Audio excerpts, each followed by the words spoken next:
Radio Lomé, il est 12h30 minutes.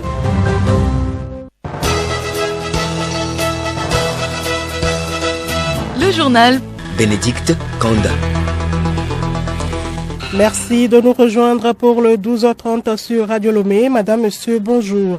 Au sommaire, aujourd'hui 25 avril, c'est la journée mondiale de lutte contre le paludisme. Le mal tue plus de 600 000 personnes chaque année dans le monde. Le Togo mène des actions pour venir à bout de cette maladie. Les 3 pistes pour son élimination à suivre dans ce journal. Rendre nos villes plus attrayantes grâce à l'architecture de nos routes, c'est l'ambition du Centre régional de formation pour l'entretien routier CERFER. Il organise depuis hier des journées portes ouvertes.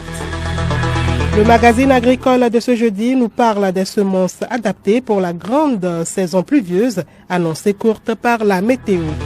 Et en sport, tennis de table, ouverture ce jeudi à Lomé des championnats régionaux ouest-africains. Le Togo, pays hôte, se retrouve dans la poule A, poule très relevée.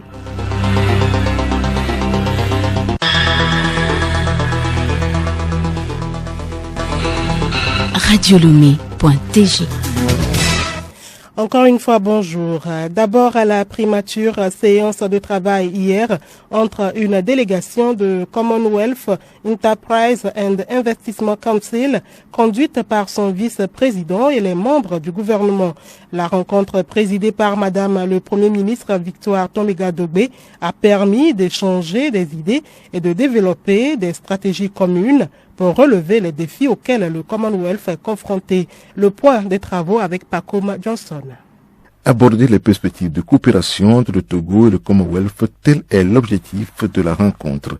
Les travaux ont permis aux deux parties d'explorer ensemble les questions d'intérêt commun, les questions économiques, politiques, sociales et environnementales. La ministre de la Promotion de l'Investissement, Manuela Santos, parle des sujets abordés. Nous avons reçu une délégation du Commonwealth en ce jour où nous avons discuté des opportunités d'investissement que le Togo a offrir en matière de santé, d'énergie, de tourisme, de sanitation et de digital. Et nous avons aussi exploré la possibilité de tenir un forum sur l'investissement dans les années futures avec le Commonwealth. Ces échanges ont été vraiment satisfaisants. Les partenaires sont partis très satisfaits, impressionnés par toutes les opportunités que le Togo a à offrir. Pour le vice-président du Commonwealth Enterprise and Investment Council, Lord Shear, le Togo est un partenaire fiable. Je suis le vice-président du Conseil du Commonwealth pour le commerce et l'investissement et nous travaillons à la promotion du commerce dans ces 56 pays membres du Commonwealth et nous sommes venus ici. Nous faisons partie d'une petite délégation au Togo pour discuter de ces sujets. Nous sommes là pour faire des affaires.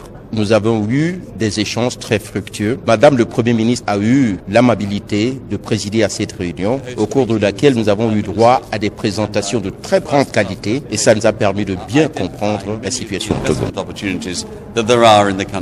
Pour rappel, le Togo a adhéré au Commonwealth en juin 2022 à Kigali. Pacom Johnson que nous allons retrouver tout à l'heure. Double scrutin du 29 avril prochain. Plus que quelques jours maintenant pour les candidats pour séduire les populations. Ils continuent par parcourir monts et vallées pour expliquer leur programme de société. Ceci à travers meetings, caravanes, chants et danses. Et pendant que la campagne se poursuit, les préparatifs pour la fête de l'indépendance se poursuivent également. Occasion de revenir sur des sujets patriotiques. On parle aujourd'hui de l'entretien du drapeau qui s'avère nécessaire vu qu'il est tout le temps exposé au soleil et à la pollution. Écoutons Koko Vena Yao Digbodi, spécialiste en édification à la paix et en citoyenneté à la direction de la formation civique. Il est au micro de Rebecca Kogomna. Le drapeau représente une personne morale, une société, un territoire ou une nation. Le drapeau est le symbole officiel d'une nation. Il doit être entretenu. Mais comment entretenir un drapeau? Le drapeau est un tissu Mais pour le garder propre, il suffit de le laver. Mais le laver soigneusement. On ne va pas laver le drapeau comme on lave nos vêtements. On doit le respecter parce que c'est un objet sacré. Le drapeau ne doit pas être hissé sous la pluie, par exemple, ou sous la rosée. C'est pourquoi c'est en début de la journée qu'on le hisse et en fin de journée, on le monte. On ne dit pas qu'on descend ou on démonte un drapeau. On le monte toujours. Donc, c'est pourquoi nous lui devons vraiment un soin. Et que faire d'un drapeau usé? Koko Venaya Odibodi est formel. Un drapeau usé ou déchiré ne se jette pas comme un chiffon. Le drapeau qui est hors usage n'est pas un objet simple qu'on peut jeter à la poubelle quand on n'en a plus besoin. Ce n'est pas un objet qu'on peut brûler.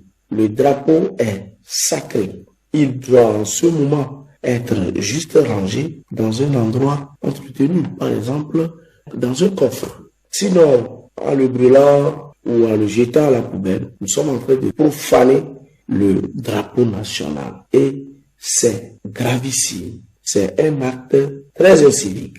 C'est un acte antipatriotique.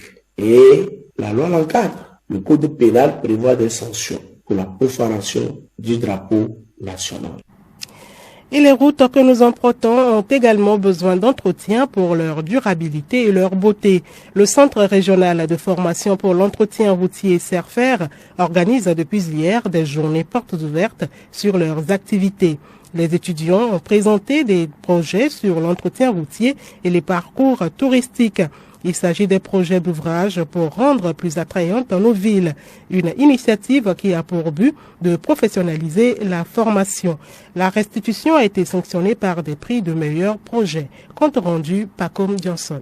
Les apprenants à travers ces projets ont une occasion de faire valoir l'importance des routes dans le développement d'un pays. Ils sont tantôt 17 groupes composés d'étudiants de CERFER et d'IAMO à présenter leurs projets devant les jurys. Eddie Yao Franck est porte-parole du groupe vainqueur de cette édition. Il évoque l'intérêt que porte le projet. Alors, l'intérêt qu'a ce projet, premièrement, serait de savoir que d'abord, on allait accorder une grande importance au système d'évacuation des déchets. Donc, on allait avoir un apport plus que positif sur l'hygiène d'abord. Et secondo, il y a une création d'emplois après cela, parce que ce serait une sorte d'innovation sur Lomé. Quand la jeunesse va s'y mettre, il y aura forcément création d'emplois avec ça. Donc les énergéticiens, ceux qui ont étudié l'énergétique vont s'y mettre, les informaticiens, les ingénieurs, les acteurs du génie civil vont s'y mettre, et les électriciens si vous voulez, et des personnes recrutées aussi pour le volet hygiène. Et tout le monde y gagnera pour son compte. Donc l'intérêt général, c'est la création d'emplois, et secondo, c'est la mise en valeur surtout de Lomé, qui à travers ce projet-là peut être une zone d'attraction, et donc un véritable site touristique pour tout le monde.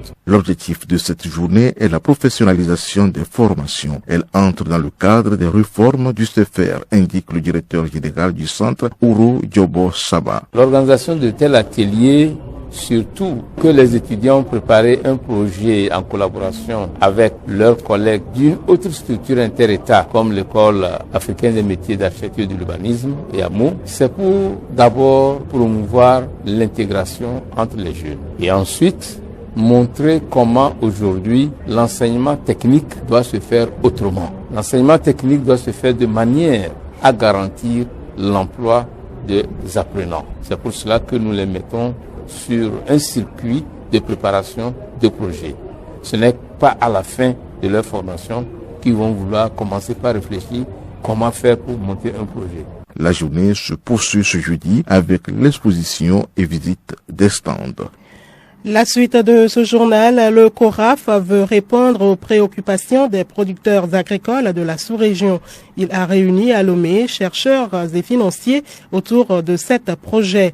Les participants se partagent le contenu des 10 projets et les exigences de gestion des fonds qui leur sont alloués. Odette Pira. Il s'agit pour les porteurs de ces projets de présenter leurs travaux de recherche, l'impact attendu, le budget et le chronogramme. Lamien Nindouba, gestionnaire de programme au CORAF. Pour le CORAF, c'était bon que nous nous retrouvons entre les chercheurs et techniciens qui ont élaboré les projets, leurs financiers qui vont gérer les ressources pour échanger autour de ces projets-là, que tout le monde sache le contenu de ces projets Et si éventuellement il y a encore des choses qu'on peut améliorer dans le montage du projet, ce serait l'occasion qu'on en parle et qu'on en tienne compte. Et les financiers sont venus particulièrement pour connaître les procédures de gestion financière des ressources que le CORAF a mis à la disposition de leur institution. L'Europa, le réseau des organisations paysannes et des producteurs agricoles de l'Afrique de l'Ouest, souhaite la prise en compte des recommandations des producteurs agricoles dans l'élaboration de ces projets. Mamadou Sissoko, fermier, président d'honneur d'Europa. Nous disons, faites en sorte que les technologies que vous allez développer puissent être au niveau de nos ressources. Si tu dois payer quelque chose, tu n'as pas les moyens, tu ne peux pas. Ça, c'est un. Deuxièmement, la richesse de la famille paysanne rurale, c'est les petits ruminants et la volaille. On n'a qu'à faire tout pour faire disparaître les maladies qui tuent les petits ruminants et les volailles. Ça, c'est fondamental. Et troisièmement, il faut faire en sorte que dans ces projets-là que nous allons discuter, qu'on n'attende pas d'aller jusqu'au bout pour apporter les résultats. C'est dans la réalisation qu'il faut impliquer les organisations, faire des démonstrations au fur et à mesure dans les fermes. Et c'est cela qui fera que ce qui va sortir sera conforme aux capacités des paysans. Dans le passé, et ils réfléchissaient, peut-être même des thèmes qui sont importants pour nous, mais ils le font tout seuls. C'est seulement le résultat qu'ils viennent nous présenter. Non, il faut que dans la préparation, dans les investigations, dans les tests, que nous soyons impliqués. 8 pays dont le Togo bénéficient de ces projets qui vont être exécutés sur une période de 3 ans. Ces projets concernent entre autres le soja, l'oignon et les biostimulants. Odette Pira, restons avec vous pour le magazine agricole. La grande saison pluvieuse vient de démarrer dans le sud du Togo. Elle sera courte selon les prévisions météo. Le choix des semences adaptées est important pour réussir cette saison. Quel type de semences, maïs, riz, soja, niébé et coton faut-il utiliser? Explication. Les semences à cycle court, moins de 3 mois, sont conseillées. Kofi Kombaté, coordonnateur scientifique des productions végétales à l'ITRA, donne des précisions sur les semences maïs, arachides et riz qu'il faut semer. Pour le maïs, il faut utiliser les variétés telles Amen, SR, TZEW, Ikene, Samaz 52. Pour le riz, c'est IR 841, Ex-Baïka, IR 64. De même, les variétés d'arachides qui ne dépassent pas 90 jours sont à préconiser. C'est le cas par exemple de TZ et TS32. Pour le niébé, surtout les variétés telles Vita 5 et Viteco, dont le cycle est d'environ 2 mois. En fait, on a du 70 à 80 jours après semis. Il faut la cultiver de sorte que la période de maturité coïncide avec la petite saison sèche pour que les gousses ne pourrissent pas sous la pluie. Des précisions également sur le soja et le coton. Pour le coton et le soja, les plantes sont assez résistants à la petite sécheresse, petite saison sèche, pour produire en petite saison de pluie qui court de septembre à octobre. Il faut avouer que le coton et le soja sont souvent au-delà de 3 mois. Donc, la période de juin à juillet est vraiment indiquée pour leur mise en culture. Pour le soja, il faut utiliser les variétés telles 1910, TGX 2007. Pour le coton, la variété Stam 90 est à préconiser. Pour le coton, c'est souvent la semence est fournie par Sotoko. Donc, pour ça, on n'a pas à s'inquiéter. Mais pour les autres, il faudrait s'approcher des producteurs multiplicateurs de semences. Ces semences qu'on peut retrouver chez les producteurs semenciers sont accréditées par l'ITRA, l'Institut togolais de recherche agronomique, à jeudi prochain. Merci à vous, Odette Pira. Célébration de la fête de l'indépendance, la suite du programme des festivités avec vous, Hélène Assabi. Oui, vendredi 26 avril 2024, 13h, prière musulmane à la mosquée centrale de Lomé. 18h, ranimation de la flamme de l'indépendance par son Excellence Monsieur Faure Essouzou-Na Gnassingbé, président de la République. Samedi 27 avril 2024. 6h, 21 coups de salve. 8h, mise en place terminée à la place des défilés. 8h15, arrivée de Madame la Présidente de l'Assemblée nationale. 8h20, arrivée de Madame le Premier ministre. 8h30, Arrivée de son Excellence, Monsieur le Président de la République, chef des armées, suivi du début du défilé militaire et paramilitaire. 10h30, fin du défilé militaire et paramilitaire et départ de son Excellence, Monsieur le Président de la République. 14h, réjouissance populaire dans les quartiers. Vous écoutez Radio Lomé. Nous vous l'annoncions en titre, ce 25 avril est la journée mondiale de lutte contre le paludisme, une maladie qui se transmet à l'être humain par les piqûres de certains moustiques. Alors qu'elle tue plus de 600 000 personnes chaque année, dont l'immense majorité sur le continent africain, 3 pistes d'élimination de cette maladie sont à explorer. Sybille Lawson. D'abord, comme les moustiques qui transmettent le paludisme piquent la nuit, les moustiquaires imprégnés d'insecticides constituent des alliés de poids contre la maladie. Cette initiative a permis d'éviter environ 13 millions de cas et près de 25 000 morts en 3 ans, selon des rapports. Ensuite, pour se protéger, rien ne vaut les vaccins. On parle d'un vaccin contre le paludisme depuis une centaine d'années, mais on a réussi à le concevoir très récemment, a souligné une chercheuse française. En 2021, le tout premier vaccin, le RTSS, a enfin été recommandé par l'OMS.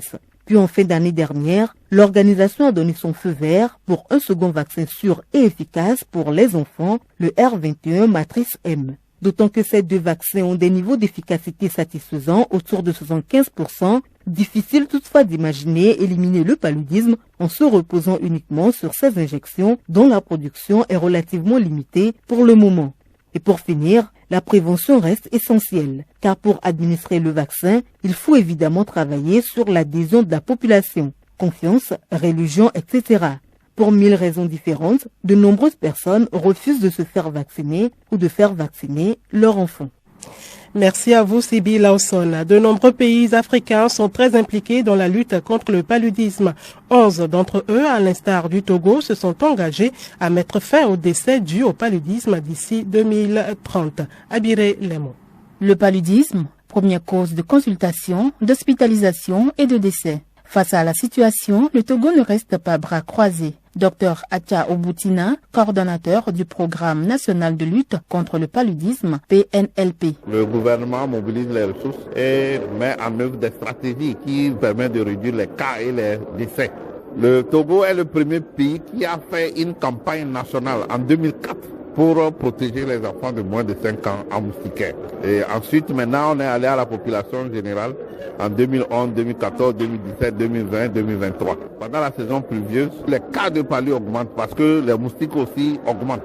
La piqûre augmente, la transmission augmente. Donc, depuis 2012, l'OMS a recommandé la chimioprévention du paludisme saisonnier. On a commencé dans la région de Savane, après on est descendu dans Centrale Kara. Cette année, 2024, on va descendre encore dans la région des plateaux.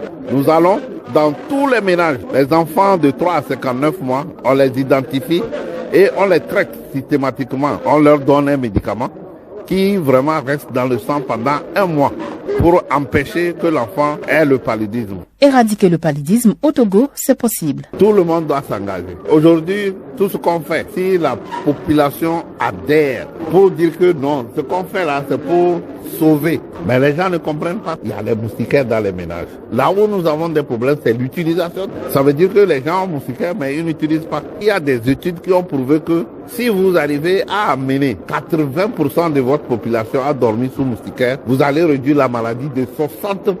Quand il pleut, sortez dans l'eau. Vous pouvez même pas compter les flaques d'eau. Or, ces flaques d'eau là, c'est le lieu de pondre des moustiques.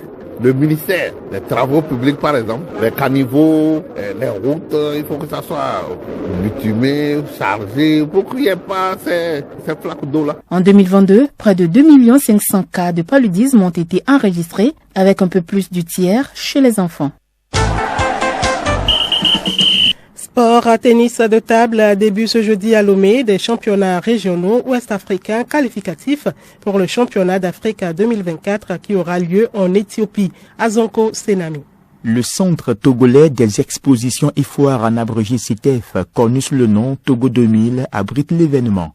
10 pongistes représentent notre pays à cette compétition. Le Togo, à l'issue du tirage au sort effectué ce mercredi, se retrouve dans la poule A, aux côtés du Nigeria, l'ogre de l'épreuve, du Sénégal et du Burkina Faso dans le tableau masculin. Dans la poule B, l'on aura également 4 pays, le Ghana, la Côte d'Ivoire, le Bénin et la Guinée. Dans le tableau féminin, par contre, le Togo se retrouve dans la poule B aux côtés du Ghana, du Bénin et de la Guinée.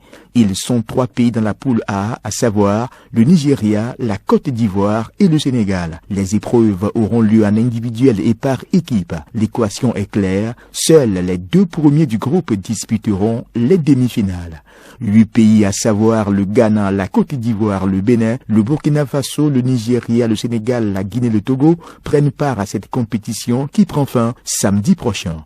Football pour finir, les finalistes de la Coupe de l'Indépendance du Togo édition 2024 sont connus depuis mercredi. Face à Asco, les chauffeurs de la COSA ont tiré leur épingle du jeu en s'imposant sur un score de 2-1. Dans la deuxième demi-finale, les requins mâles Gouelessou se sont imposés face aux Showboys de Kwalimé Gomido dans la séance des tirs au but 8-7 après le score d'1 but partout au temps réglementaire au stade municipal de Lomé. La finale oppose ASK de Kara à Gouelessou-des-Lacs samedi prochain. Merci à vous, Azonko Sename. L'information insolite pour terminer. Une scène inhabituelle s'est déroulée au commissariat central de Boïkan, au Bénin, où un groupe d'adeptes du vaudou serait entré en transe dans la cour du commissariat. Cela fait suite à l'interpellation du conducteur de taxi-moto ayant emmené une femme vaudou par les policiers lors d'une opération de répression pour non-port de casque. Malgré cet incident surprenant, les autorités sont claires. Il n'y aura pas d'exception pour les adeptes du vaudou en ce qui concerne l'obligation du port de casque à moto. Le directeur général de la police républicaine a affirmé lors d'un point de presse que les chefs traditionnels et les rois ne sont pas au-dessus de la loi. La répression pour non-port de casque à moto entamée depuis le 1er mars ne montre aucun signe de relâchement. Malgré les protestations et les incidents, les forces de l'ordre sont déterminées à faire respecter la loi.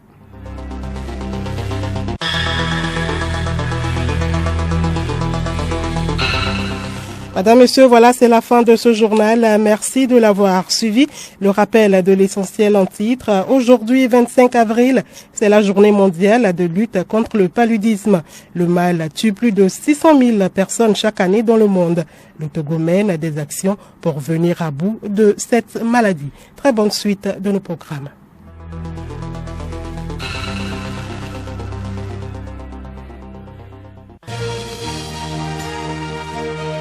Radio Lomé, boîte postale 434, email radiolomé@radiolomé.tg. radiolomé.tg